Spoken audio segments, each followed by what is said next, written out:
fois l'automne arrivé, ma principale préoccupation est d'améliorer le sol de mon potager pour avoir la saison prochaine un sol fertile, un sol meuble, un sol vivant, un sol capable de retenir au mieux la moindre goutte d'eau et un sol capable de nourrir idéalement mes plants de légumes la saison prochaine. Je vous propose de déjà faire un point avec l'amélioration du sol que j'avais partagé avec vous l'année dernière, il y a déjà un an. J'avais ajouté du compost végétal que j'étais allé chercher gratuitement à la déchetterie du village. J'avais ajouté aussi du compost maison, là aussi une bonne brouette, et enfin du fumier composté que j'avais mélangé auparavant avec des restes de tous les plants du potager que j'avais passé à la tondeuse pour mieux les broyer et que ça prenne moins de volume. Vous voyez que ça fait une bonne grosse dose de matière organique.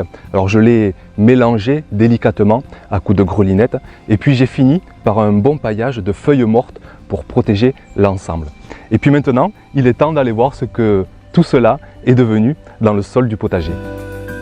Alors j'utilise toujours la grelinette pour aller voir ce qui se passe sous le sol sans trop le chambouler, sans trop le retourner inutilement. Et là le résultat est vraiment chouette. De suite un gros ver de terre et autant vous dire que je suis aux anges parce que les vers de terre ce sont les vrais laboureurs de la terre. D'ailleurs vous avez une vidéo sur la chaîne à ce sujet, j'essaie de vous mettre le lien juste en haut. Et de voir de suite ces macro-organismes, ces vers de terre dans mon sol, de suite moi ça me donne beaucoup d'espoir parce que je sais qu'ils travaillent bien mieux que moi pour à la fois aérer le sol et pour manger toutes les matières organiques et les transformer en richesse pour nos plants de légumes.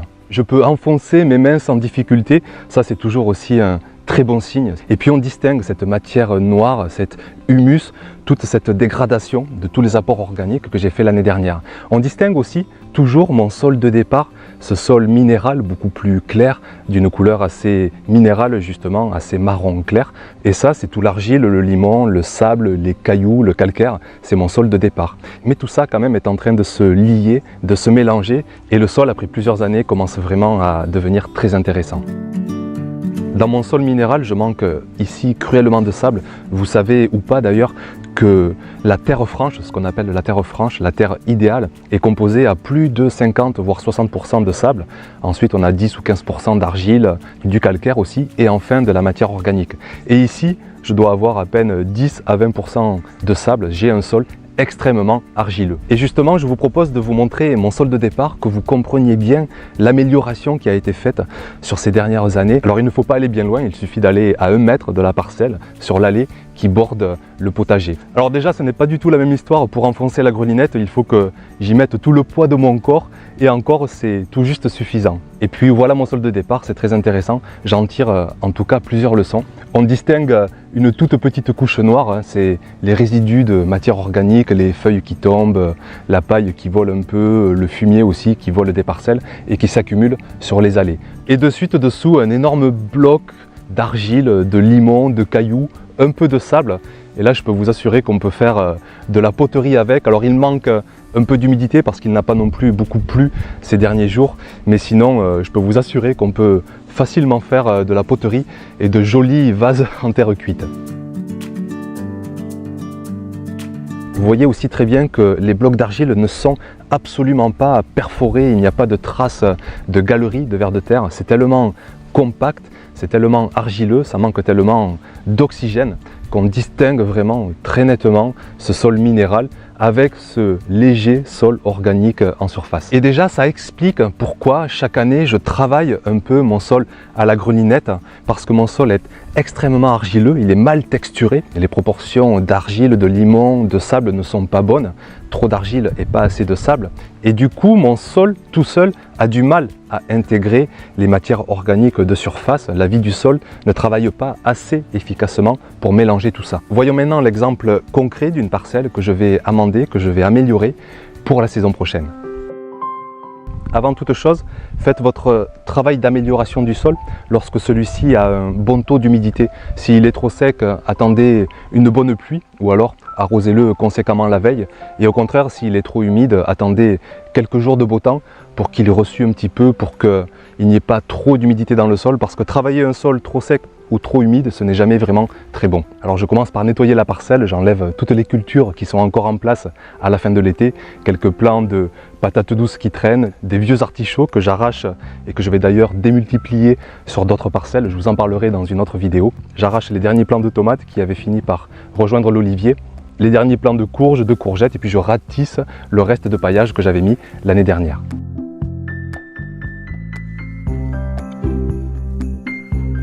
Et c'est parti pour un premier coup de grelinette. Et d'ailleurs, c'est le moment de parler du fait de devoir adapter ses gestes selon son propre sol potager. Moi ici, je greline, même si vous devinez que sur cette parcelle, le sol est déjà grandement amélioré. On voit beaucoup de matière organique, un ensemble assez noir, assez joli. Et c'est vraiment d'ailleurs agréable de voir que ça marche chaque année, de voir le sol qui s'améliore.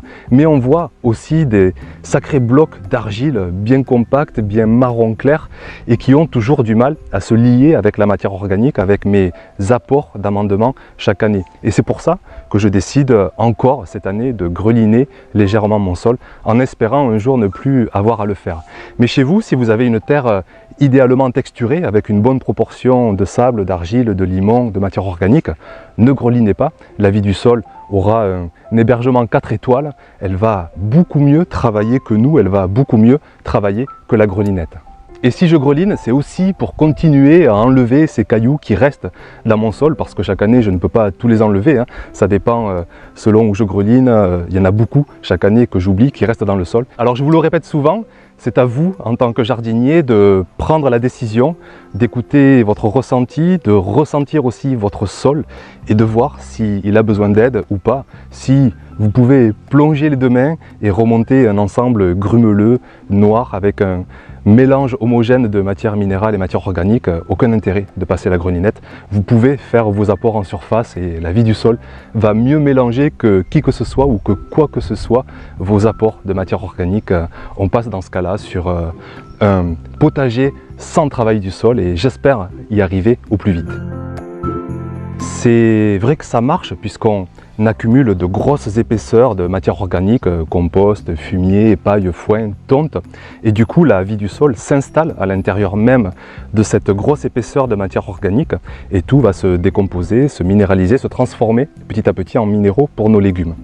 Simplement, j'ai du mal avec cette idée. Pourquoi? Parce que quand on parle de but de matière organique, on ne parle que de 5% du sol et surtout on ne parle que de la partie éphémère du sol. Puisque dans un sol durable, permanent, il y a 95% de sable, de limon, d'argile, de calcaire.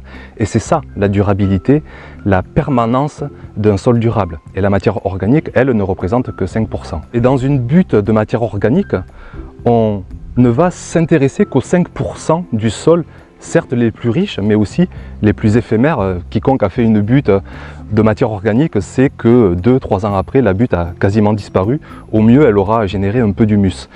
Et il y a quelque chose qui dénote dans ma tête comment allier une philosophie de durabilité, de permanence, de permaculture avec quelque chose de très éphémère. Alors c'est pour ça aussi que dans mon sol, je le raisonne un peu différemment, que dans mon potager, je le raisonne un peu différemment. J'allie. Je porte beaucoup d'intérêt à la partie minérale de mon sol, à la partie durable, et j'essaie de tout faire en sorte pour qu'elle se lie au mieux, pour l'améliorer au mieux elle aussi, on le verra tout à l'heure, pour que 95% de minéral et 5% d'organique se lient pour former le saint graal du potager sur sol vivant, ce qu'on appelle le complexe argilo-humique, un ensemble d'argile et de matière organique. Et tout ça sera cette fois-ci à la fois riche, mais aussi durable, mais aussi permanent. Cette année, je décide justement de m'attaquer à la partie minérale de mon sol. Je sais que mes apports conséquents de matière organique ont tendance à l'alléger, mais après des années et des années, après des tonnes d'apports de matière organique, je continue à avoir des blocs très argileux, très compacts, très lourds. Dans le même temps, j'ai vu plusieurs expériences avec du sable très positives pour alléger le sol de son potager. Et moi le premier, j'ai fait l'expérience il y a 6 mois. Sur à peine 2 mètres carrés, j'ai rajouté du sable assez grossier que je suis allé chercher juste à côté à la sablière. Et aujourd'hui, quand je vois le résultat, de voir ce sol vraiment bien allégé, moi en plus qui n'ai pas l'habitude de mettre les mains dans un sol sableux, je m'aperçois vraiment que chaque grain de sable joue de son efficacité, allège le sol. Alors attention, il ne faut pas non plus trop en mettre parce que sinon on appauvrit rapidement le sol, les minéraux vont plus facilement se lessiver et l'eau aussi s'écoule plus facilement. Alors toujours pareil, il faut trouver le juste compromis. Et du coup cette année, je vais y aller très sereinement, à petite dose. Je vais mettre à peine une bonne pelletée pour chaque mètre carré. Je pense que je pourrais en mettre 2, 3, voire 4 fois plus. Mais bon, autant c'est facile de rajouter du sable l'année prochaine si je ressens que mon sol peut encore en absorber, autant c'est difficile d'en enlever si je ressens qu'il y en a trop. Donc je préfère commencer sereinement et puis refaire un point, refaire une vidéo dans un an pour voir comment le sol s'est bien amélioré.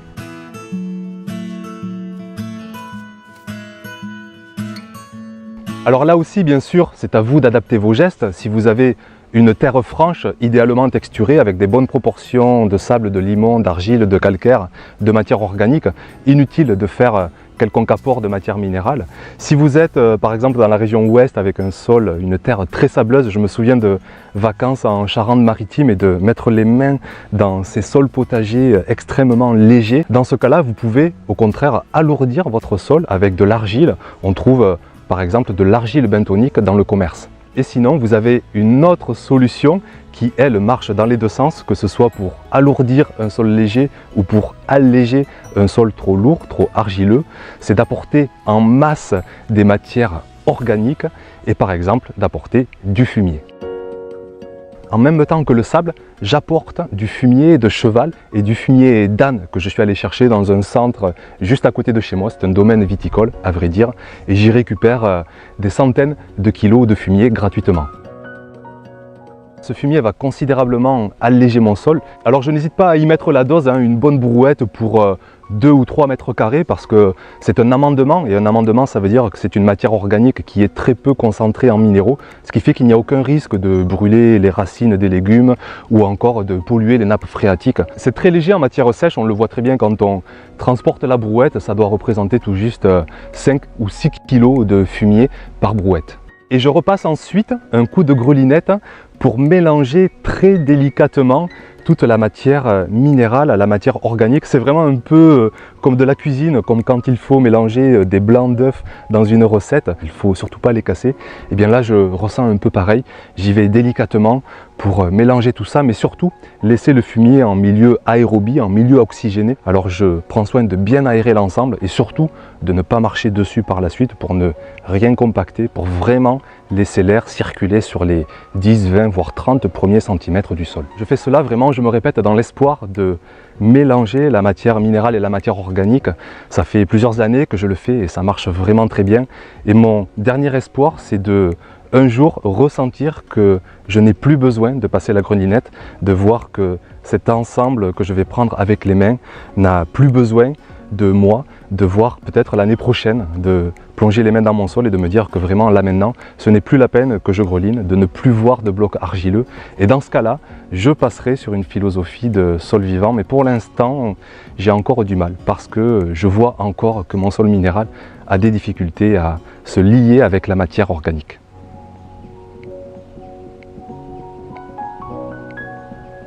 Alors vous pouvez bien sûr chez vous faire ces apports conséquents de matière organique, de fumier. Vous allez améliorer les 3 fertilités clés de votre potager. La fertilité physique, parce que le fumier va aérer votre sol, va le rendre plus poreux, va le rendre aussi plus perméable. La pluie va mieux s'incorporer dans le sol, va mieux être retenue.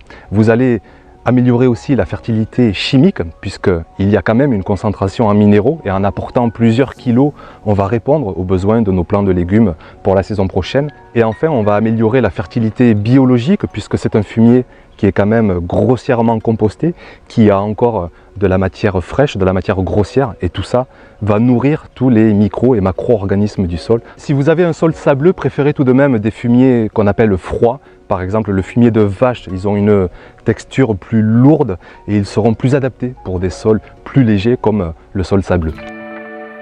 Peut-être vous n'avez pas de remorque, vous n'avez pas de quoi transporter du fumier, peut-être aussi vous n'avez pas de centre équestre, de domaine à proximité.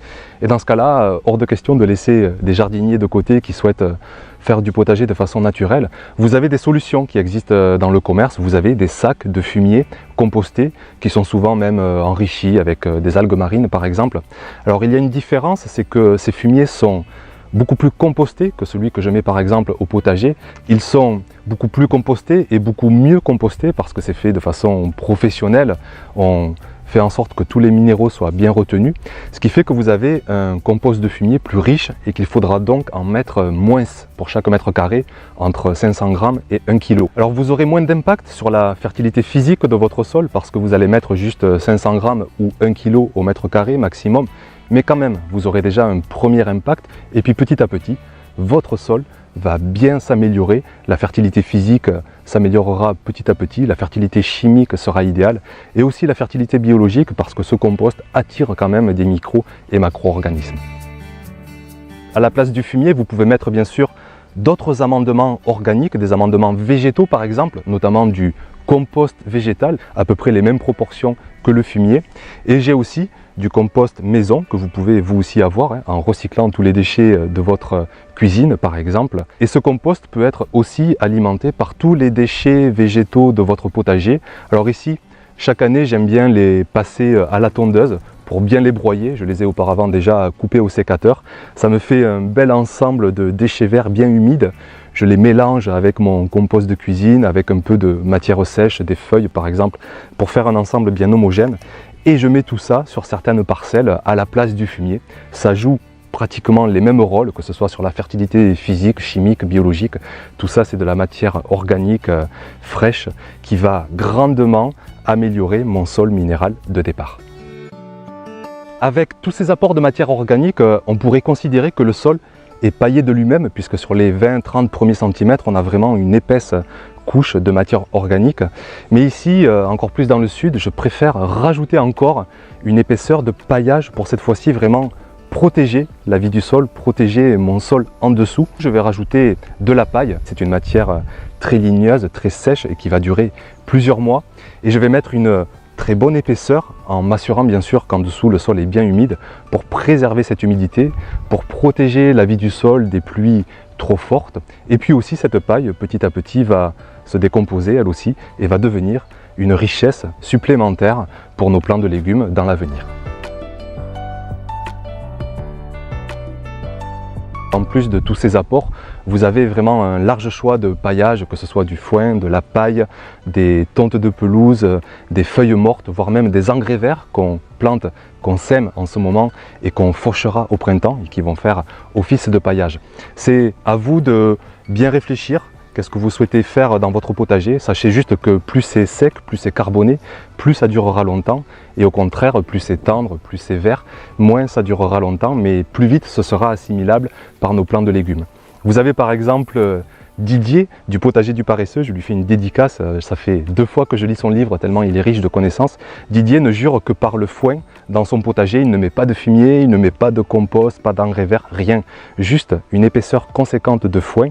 Et vu que c'est une matière à la fois sèche et humide, elle est en fait équilibrée, et bien cette matière va pailler le sol et petit à petit va le nourrir. Les macro-organismes vont le digérer, vont l'intégrer dans la partie minérale du sol. Mais bon, Didier part d'une prairie, rien à voir avec le sol argileux, caillouteux qu'il y a aussi.